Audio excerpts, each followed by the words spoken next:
Good morning. Welcome to Grand Rounds. It's really an honor to be able to introduce Dr. Hirschmann today. And he's going to give some background on his career and life as well, so I'll keep things pretty short here. But to say he joined the faculty in 1976 and at the VA here in Seattle, worked his way up to professor.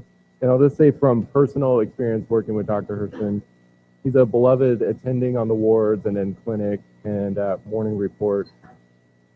I'll say that there's a phrase among the house staff: if you encounter a difficult patient or a diagnostically perplexing patient, to get a Hirschmann consult, which just reflects how well respected he is as an expert clinician and as a diagnostician.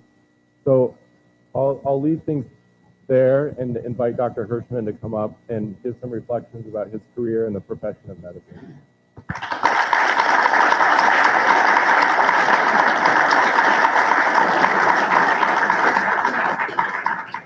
Well, thank you very much. Last June, I joined the leisure class with the expectation of retirement being what George Washington described it as an undisturbed state of repose. Well, in October, my repose was disturbed by an email that I received from Lindsay Collins, who's the chief resident here at the University of Washington, asking me if I'd be willing to do grand rounds. The message was so flattering that I was like Oscar Wilde, I could resist anything but temptation. The question she asked me to do was to what important points would I wish to pass on to the practice community. And I'm going to approach this in a somewhat oblique way by something that's interested me for a long time, and that's the vocabulary we use in talking about a career in medicine. We don't talk about a job or an occupation or vocation or calling. We call it a profession. And what does that mean? We just lost the mic. Oops. Well, sorry, guys. Okay. Profession means you know how to use audio-visual equipment.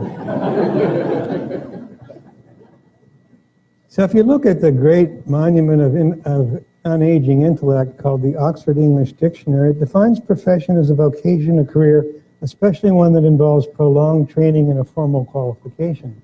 Well, this says what it needs to be to enter a profession, but it doesn't say what you can expect from the profession and what the profession can expect from you as a physician.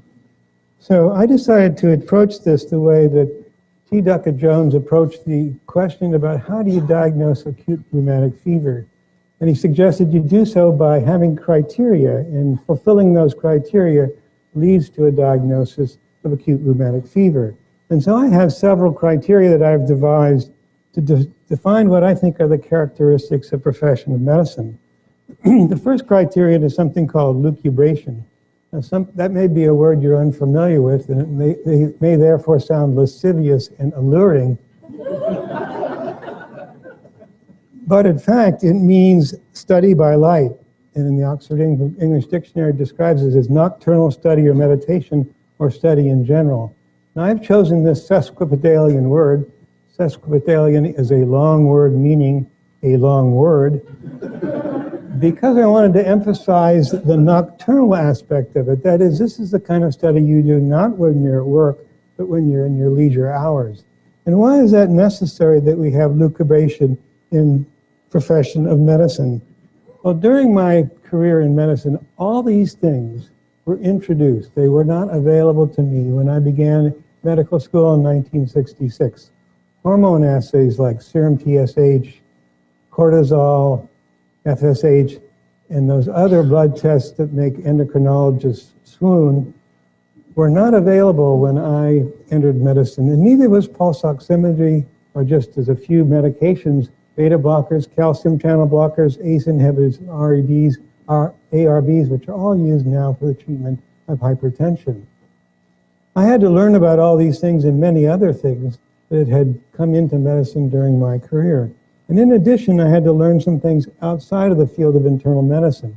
Just looking at imaging, in my career, ultrasound, echocardiography, CT, MRI, and PET scans were all new things. I didn't have to learn about them very well. I had to learn enough about them to understand what the indications were and what the limitations of these different techniques was. I also had to unlearn some things. These were dogmas of the 1970s. When I was in training, it was clear that beta blockers were contraindicated in systolic heart failure, and corticosteroids were contraindicated in infections. And there were plausible reasons for this. Beta blockers decreased heart rate, they decreased myocardial contractility, so it was expected that they would make heart failure worse. And corticosteroids interfered with the inflammatory response, which was thought to be necessary for infections to resolve. But we know now that both of these things were wrong. Beta blockers in systolic heart failure save lives, and corticosteroids in infections, such as pneumocystis pneumonia, bacterial meningitis, and severe typhoid fever, save lives. So these were things I had to unlearn. These are external reasons for learning, but there are internal ones as well, which I would like to call the erosion, constant erosion of knowledge. Part of that erosion is what I call partial amnesia. That is, you forget some important element of what you've learned. And I can't think of a better example of that than a maxim from La Rochefoucauld, who was a 17th century French writer. He said, why can we recall a story about ourselves but can't remember how many times we told it to the same person?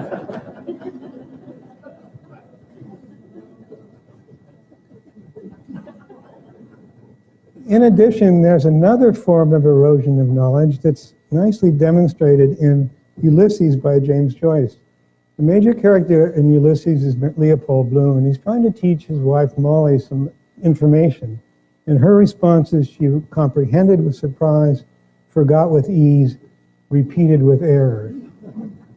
This problem of forgetting and re-remembering is what led Samuel Johnson to suggest that the heart of education is often frequently that men need to be reminded rather than informed. That is, we have to keep our knowledge in constant repair. Richard Hofstadter was a professor of American history at Columbia University. He wrote a book called The Anti-Intellectualism in American Life. He was himself a brilliant intellect, as you can tell by the fact that he's wearing a bow tie.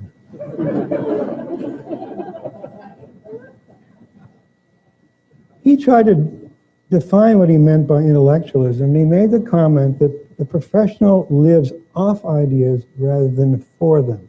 And I think that's true for a lot of physicians, and some of whom are very good. But I think to be a great physician, you have to be an intellectual.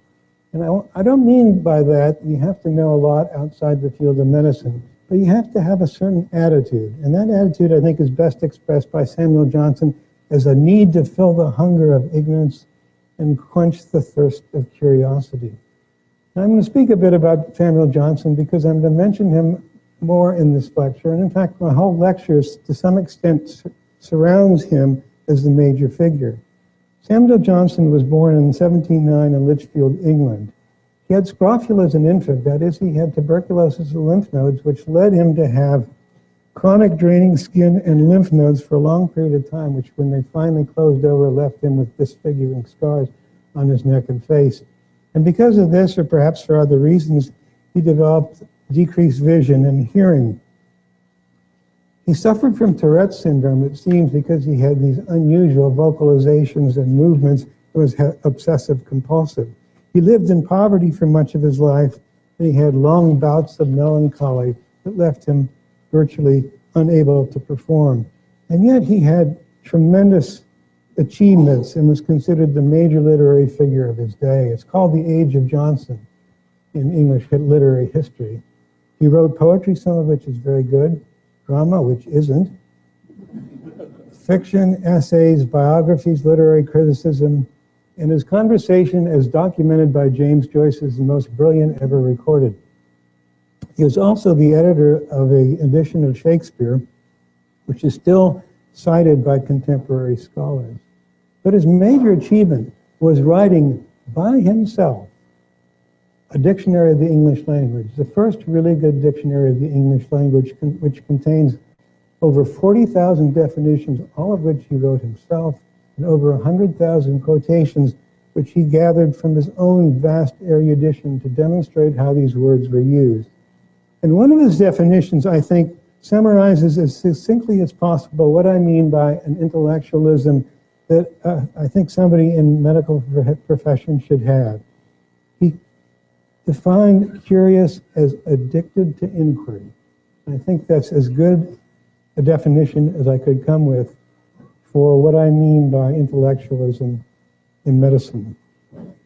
My second criterion is critical scrutiny, and in the Johnsonian method, I'd like to define it myself. I'm going to define it as genial disbelief. Genial because I don't think militancy in scholarship is anything but destructive, but disbelief because although we like to think about medicine as a science, in fact, what we do and what we think in medicine has a lot to do with tradition, personal experience, plausible assumptions, and what one scholarly article called SWAGs, which stands for Scientific Wild-Ass Guesses.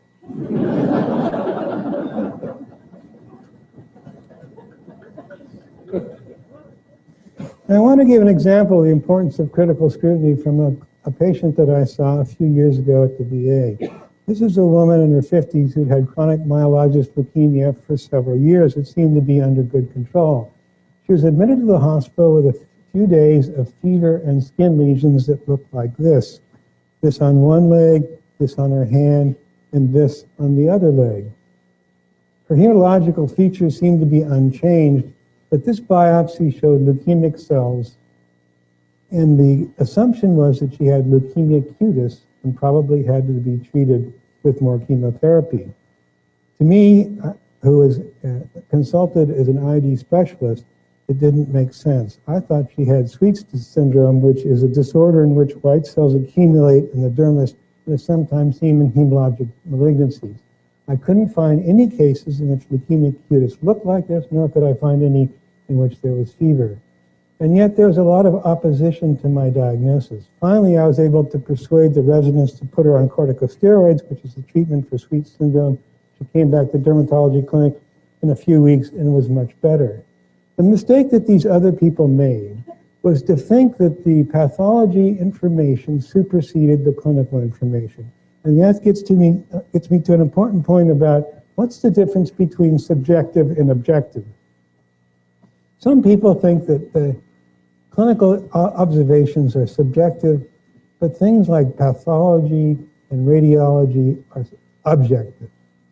And if something were objective, you could put 5 coins on the table and have 100 people come up and count them, and they should all be the same. But if they're more subjective, then should be a substantial disagreement among people when they look at the same bits of information. So I want to talk to you a little bit about the observations that are seen in radiology and pathology. But first I want to remind you about KAPPA statistics. Remind you rather than inform, as Samuel Johnson said. So in a perfect disagreement, KAPPA statistics are -1. If they're random, what would be expected by chance, they're 0. If there's perfect agreement, there's 1.0 positive. So among the positive findings, they're graded in an arbitrary but reasonable way from poor to excellent. I want to emphasize moderate. What moderate actually means in this situation is, I think, mediocre or so-so, as you'll see in just a moment. I'm going to show you 2 different studies, one from pathology and one from radiology, about how much agreement there is on 2 important issues. The first one is from pathology. A group of urologic pathology experts were asked to look at specimens that were obtained from radical prostatectomy. The question that was asked is, does the prostatic cancer extend beyond the capsule? And this would seem to be an easy question to answer, and one would expect that there would be a lot of agreement. And it's an important question to answer both from prognostic and therapeutic perspectives. The results were a KAPPA statistic of 0.58, which is a gentleman's C. If you look at something in radiology, both of these are recent but relatively representative studies of something that's been studied to a great extent. In looking at solitary pulmonary nodules, whether they're obtained as a consequence of scanning for lung cancer, or they're just just found incidentally. Two important features are what their size is and whether they're primarily solid or semi-solid or non-solid. So in this study, it was asked, are these nodules less or greater than 5 millimeters, and are they solid or non-solid? The CAPPA statistics among the people who looked at it was 5, again, only mediocre. When they asked the radiologist to look at the same nodules a few weeks later, they couldn't agree with their own previous interpretation with a CAPPA statistic of 0.57. T.S. Eliot said, bad poets borrow, good poets steal. And so I'm going to steal from Steve McGee's book on physical diagnosis and show you some of the CAPPA statistics that occur in what's supposed to be a very subjective evaluation, that is the physical diagnosis. The CAPPA statistics for wheezing are moderate to excellent, for pleural rub moderate, from ascites good, and palpable abdominal mass is very good. My point isn't to say that physical diagnosis is better than radiology or pathology, but to point out that they're all quite subjective. So pathologists and radiologists are not objective, and their reports are not like looking at serum sodium or looking at hematocrit.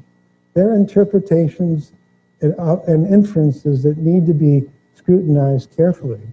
And so when you see a confusing or a complex case, it's necessary to consult with these people to determine what the right answer is or the best place to go.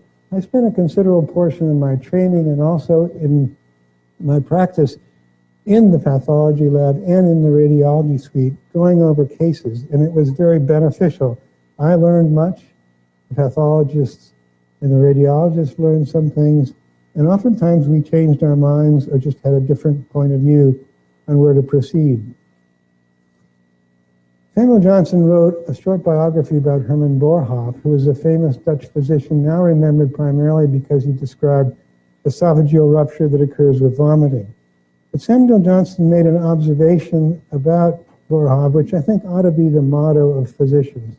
He examined the observations of other men, but trusted only his own. And what this means is you have to look to other people for help, but finally the decision ends up with you, and you have to be persuaded by your own idea that this is in fact the right thing to do. And that wariness needs to extend to other fields of medicine and other areas, particularly about experts. We hear a lot about what expert opinion is, but experts are biased, often because they're involved with pharmaceutical companies or medical device companies, and they often have something financial at stake. And in addition, they often exaggerate the importance of their subject matter, so that they don't really understand where their particular interest lies in the whole realm of medicine and in what might be other competing priorities. And this is particularly true in practice guidelines, where experts come up with some recommendations and they don't really understand what the implications are in terms of what practically needs to be done or what relationship that has with other things that physicians have to do.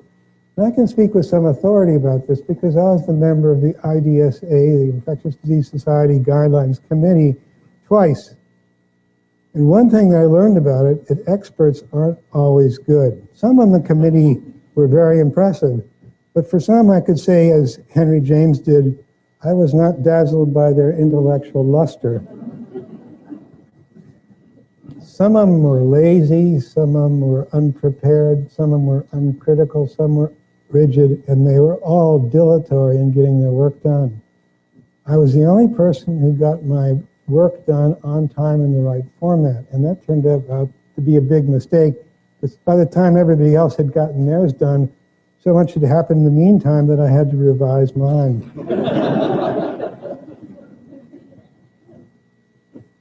Another critical scrutiny is the wariness of classification schemes. The French philosopher named Henri Bergson, to use his terms, classification schemes are the imposition of the mechanical upon the living. Now, Bergson wasn't talking about classification schemes when he wrote those words. That was his definition of comedy.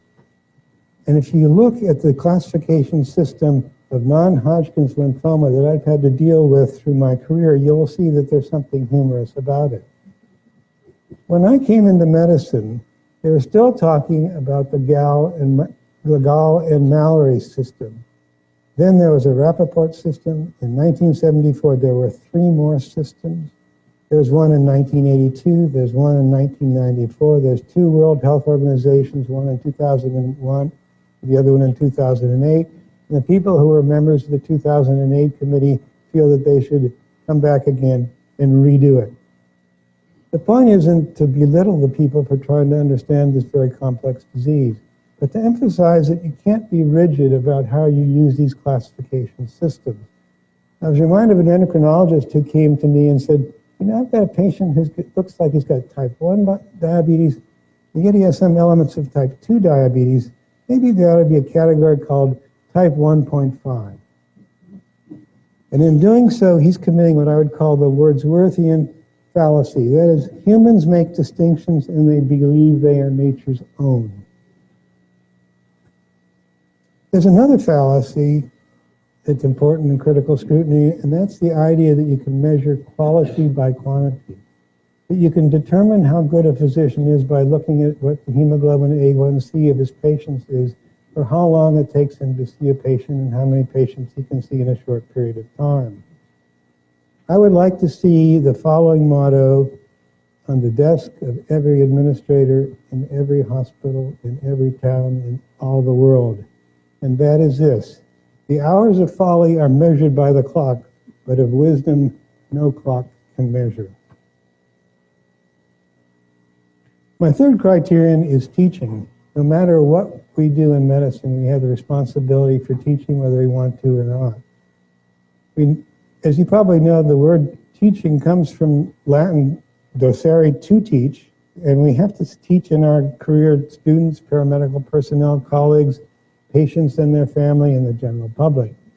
My perspective was always to take on any teaching responsibility that I could, because I always learned something by doing so. And when I consulted my colleague Greg Rauji, asking him what he would recommend I say in this talk, he said, teach, teach, teach to anyone who will listen. And that reminded me of the Rime of the Ancient Mariner, where the ancient mariner, as a penance for having killed the innocent albatross, is compelled to tell a story. And when he sees the wedding guest, his response was, the moment that his face I see, to him my tale I teach. In some respects, I think that's what we should do when we have the opportunity for teaching.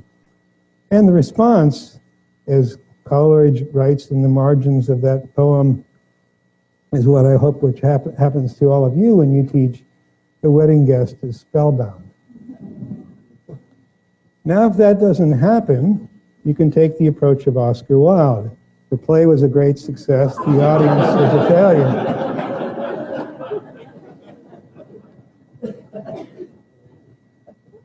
For many years, I did morning report all year long at the VA. In those days, I was responsible for leading the discussion rather than the chief resident. And there was one month in which things just did not seem to go right. The group was dull, the discussion wasn't very interesting, and I thought, I'm not good at this anymore, and it's about time for me to quit. And then a new group came, and it was lively and fun again. And what I realized, it wasn't all my fault. That the audience has a responsibility, and that responsibility is particularly true in Socratic teaching, where adults have a hesitancy to want to be wrong in public. And so what I learned from that is when I'm part of the audience, I try to participate as much as possible when it's necessary to do so to help the teaching process.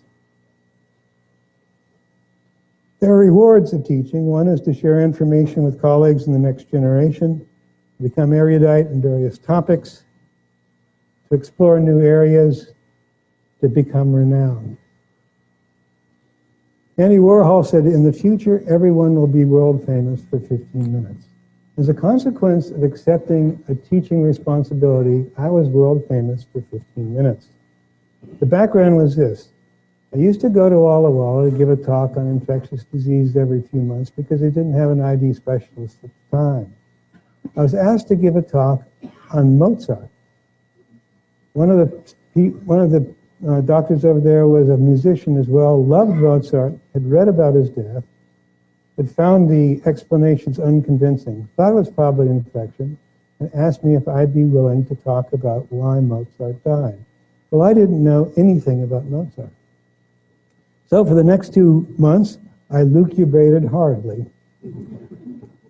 I read probably 5 or 6 biographies of Mozart, read all his letters by him and by his father. I read the documents relating to his death, and I read the previous analyses of his death. And I found none of them convincing, and I also thought it was an infection.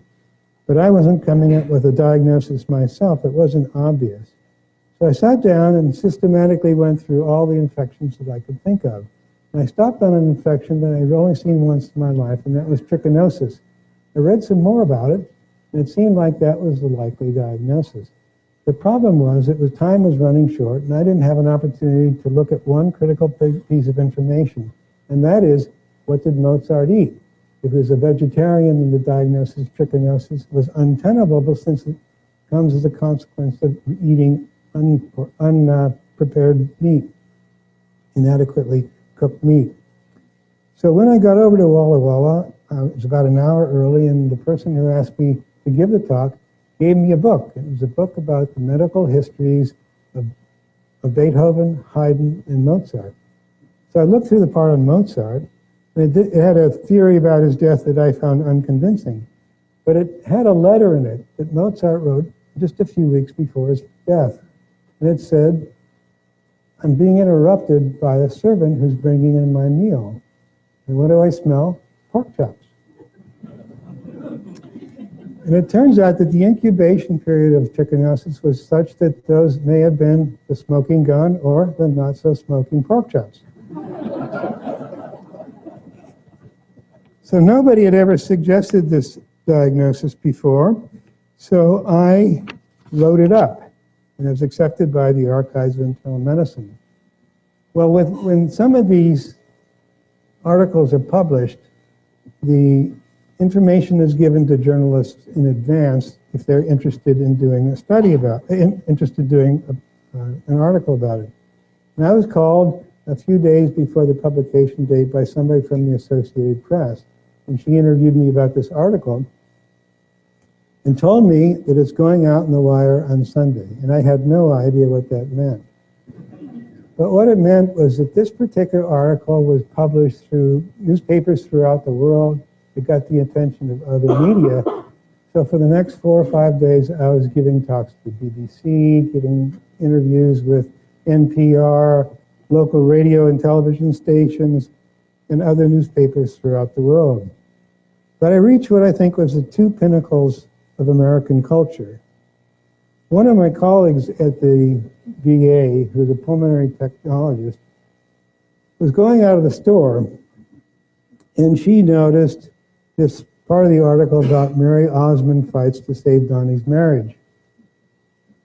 Well, she knew Donnie Osmond's wife, and so she decided to pick up this particular tabloid.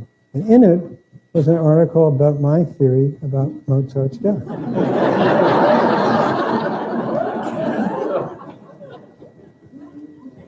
Now, this is a long time ago, and for those of you who don't keep up with the literature,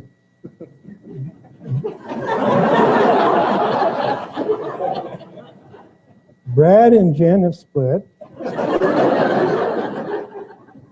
Brad has married Angelina, and according to the latest Star, their marriage is on the rocks.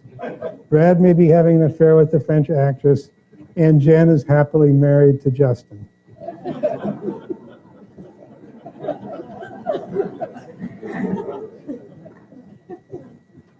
But I was walking in the hospital one day, and somebody said, "You know, your theory about Mozart was mentioned in Jay Leno's monologue on Tonight Show last night."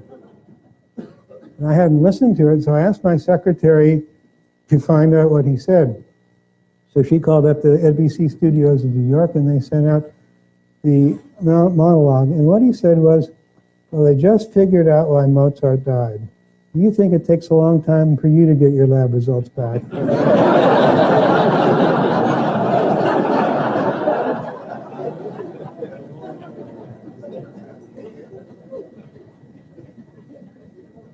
So my fourth criterion is service. Samuel Johnson said the only end of writing is to enable readers better to enjoy life or better to endure it.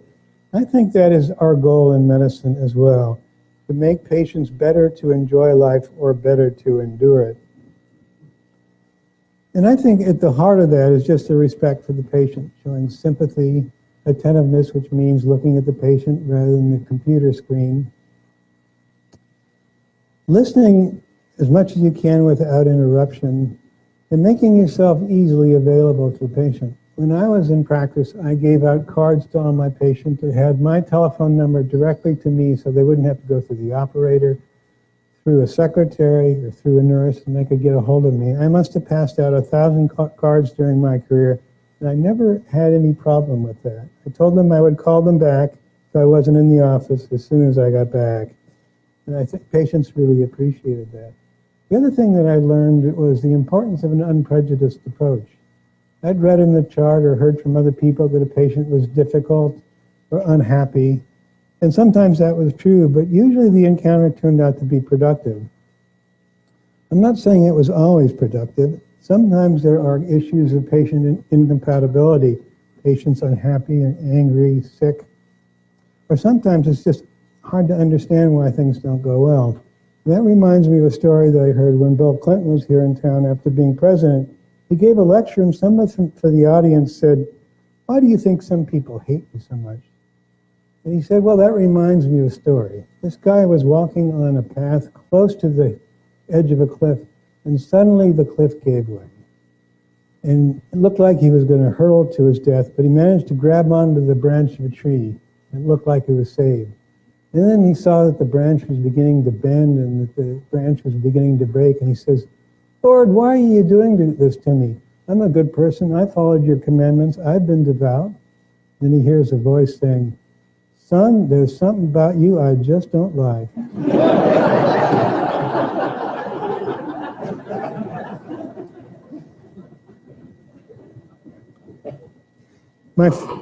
My fifth criterion is integrity, and that means candor and honesty when talking with patients and their families, and being honest in the medical record. Shortly after the electronic medical system was devised at the VA, I was working in the emergency room and admitted to the hospital a patient with chest pain. I wrote my note in the electronic medical record, and interested in what had happened a few days later, I looked at the medical record and read the resident's admitting note. I was thinking, my, this is really well written. And after about the line 7, I realized that he had plagiarized my note. And that was my first indication of one of the problems with the electronic medical system. And now when I look at it and see those problem lists and the dedication lists and all the other things, I'm reminded of a statement that Thomas Brackett Reed made. Thomas Brackett Reed was the autocratic Speaker of the House of Representatives of the late 19th century. And he said about his colleagues, what I think is true of the medical record: they never speak without subtracting from the sum of human knowledge.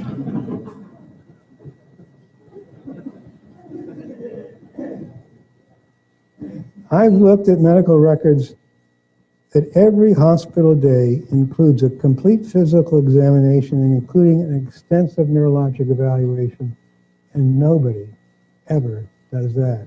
So to put that in every day as a copy and paste phenomenon is distorting what happened, it's falsifying history, and it's being guilty of what we often say of our patients, that is, that they're poor historians or unreliable historians. And that is, I think, one of the terrible things that's happened as a consequence of the medical record. It's very difficult to read through them and find out what you really want to know is what happened recently, what do you think's going on, and what are you going to do about it? It's sort of buried in all this detritus. And so I think that's one of the bad things that's happened with medicine. That leads me to what I think are two major mistakes of my generation. I talked earlier about some of the major developments, positive developments in my generation, but I think we made two very serious mistakes that have long-term consequences. Probably more, but these are the two that are most impressive to me. One is what I'd call supine acquiescence. I take this word from Edward Gibbon's Decline and Fall of the Roman Empire. I don't think it's going to lead to the fall of medicine, but it certainly led to its decline. And that is that we allowed medicine to transform from a profession into a business, in which the goal is profit and productivity rather than patient care. And part of the responsibility lies with us, and that's because physicians, in many cases, are greedy. And it's not something new. In Greek myth, Aesculapius was killed by Zeus when he brought back from the dead, brought back a person from death to life. And he didn't do it for humane reasons, he did it for money. And that's caught in an ode by Pindar that says, "But even wisdom feels the lure of gain, gold glittered in his hand." And my feeling is that during my career, the emphasis on money has become greater and greater in private practice and in academic medicine. And I think it's one of the sad elements of what I've seen over the evolution of medicine in my time. In 1906, over 100 years ago, in The Doctor's Dilemma, George Bernard Shaw said, "Doctors have as much honor and conscience as any other class of men, no more or no less." I would like to think he's wrong, but about money, he may well be correct. The second mistake of my generation that I think is particularly troublesome to me is the use of antibiotics. And I'd call that poor judgment. I think about antibiotics as like a Greek myth. Humankind was given these wonderful medications which, if used wisely, would reduce disease and infections for generations to come.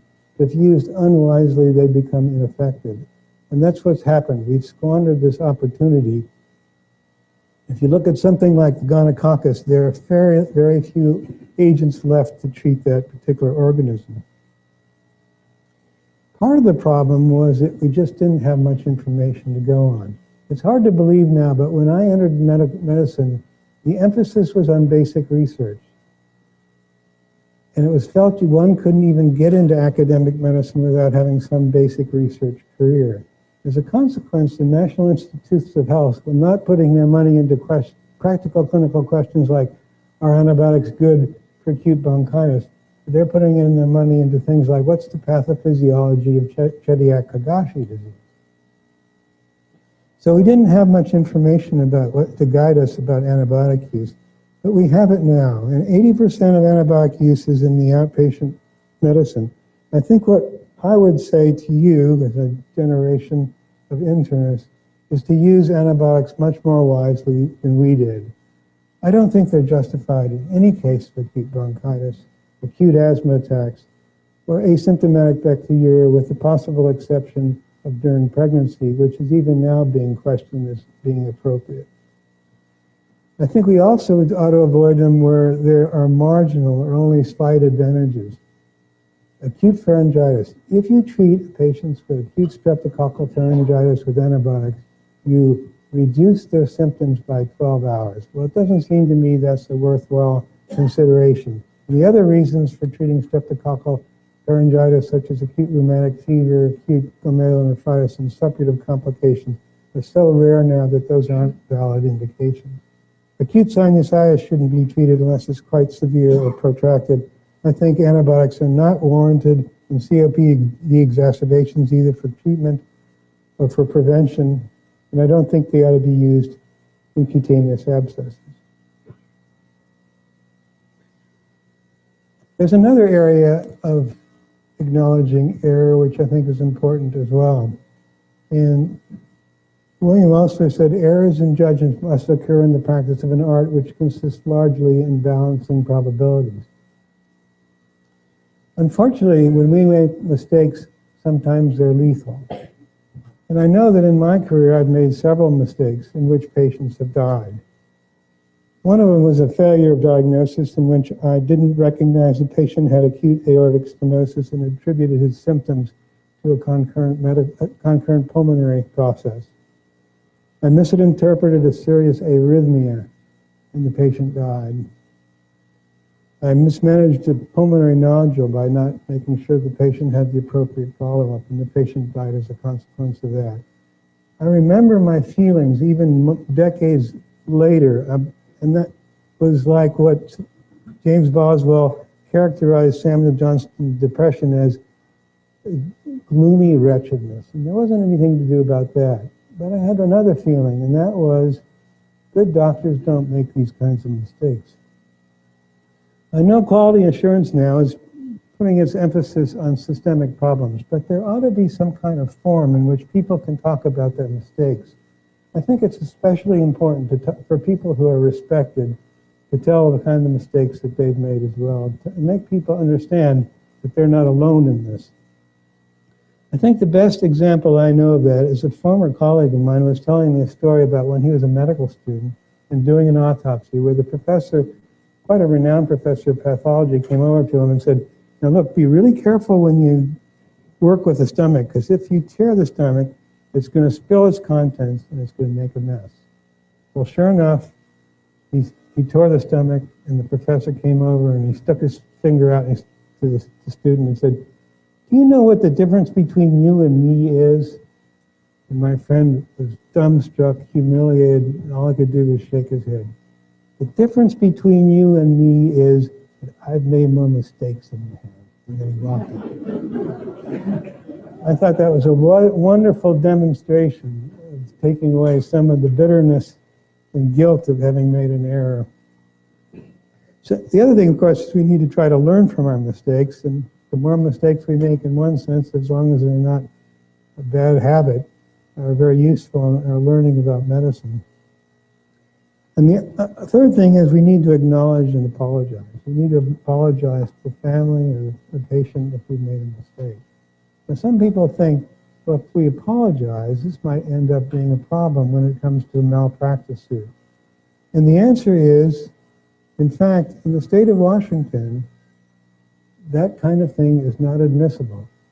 If you apologize, offer to compensate, or even acknowledge fault within 30 days of the event, it's not admissible in the court of law in medical negligence cases. Now, I want to talk about medical negligence because I think this permeates and tarnishes the medical career. And there's a lot of people who misinterpret or are misinformed about this issue. I know a lot about it because my wife is a medical malpractice attorney. I want to tell you what's involved in medical negligence cases so you can understand that in the context of the way you practice and not let it become an oppressive element in the way you make decisions. In medical negligence, the attorneys have to prove three things. That the practitioner fell below the standard of care defined as failing to exercise care, skill, and learning of a reasonably prudent healthcare provider. Injury has to have occurred as a consequence, and that injury has to cause damage. Now, the burden of proof lies on the plaintiff. They have to prove that it was more probable than not this sequence of events that I just talked about occurred. They have to have expert testimony from clinicians who say that these things happened.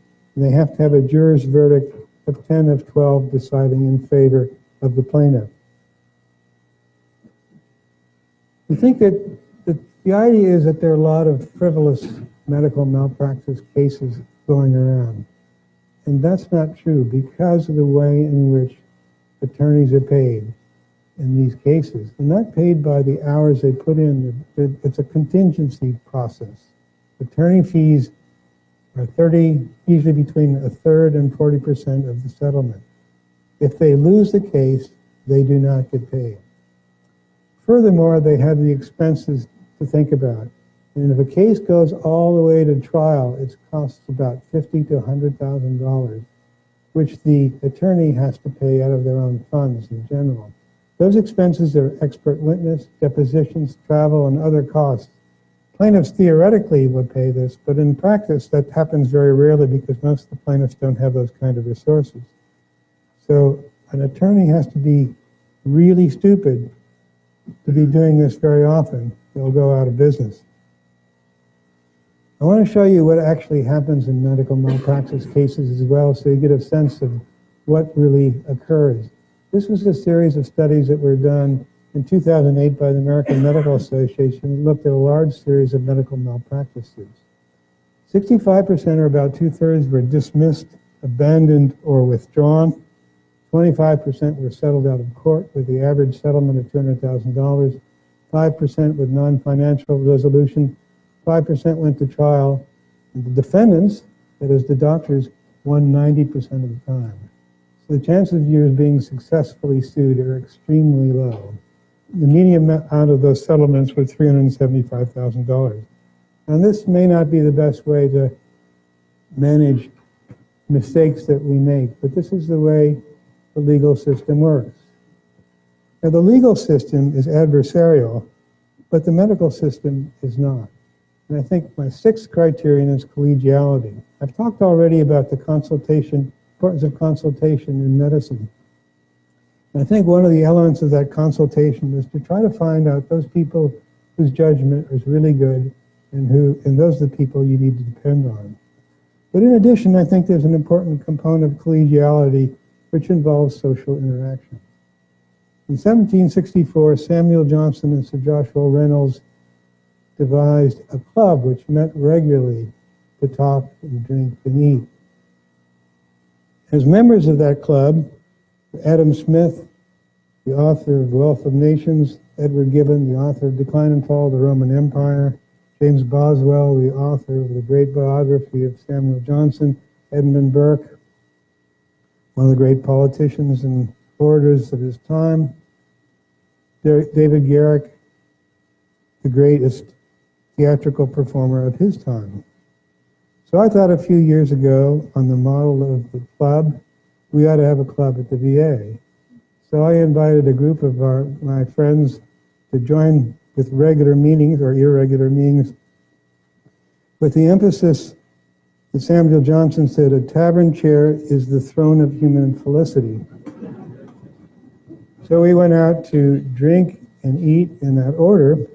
And although we didn't have the intellectual distinction of Johnson's literary club, we tried to get a sense of what it was like to be an 18th century club.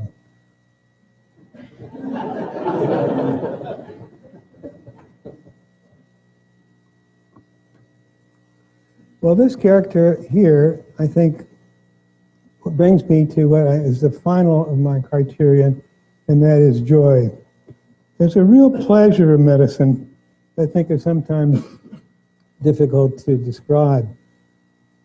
There's the pleasure of helping others, there's the pleasure of talking to colleagues about an interesting case, and there's the excitement of making a diagnosis. I particularly enjoyed the process of making a diagnosis based on just the history and physical examination alone. I particularly like the physical examination. I know of no better sense of the excitement of the physical examination than some lines out of a song by Cole Porter called The Physician. The singer is a woman, and she talks about the glee with which the physician examines her. He went into wild ecstatics when I showed him my lymphatics.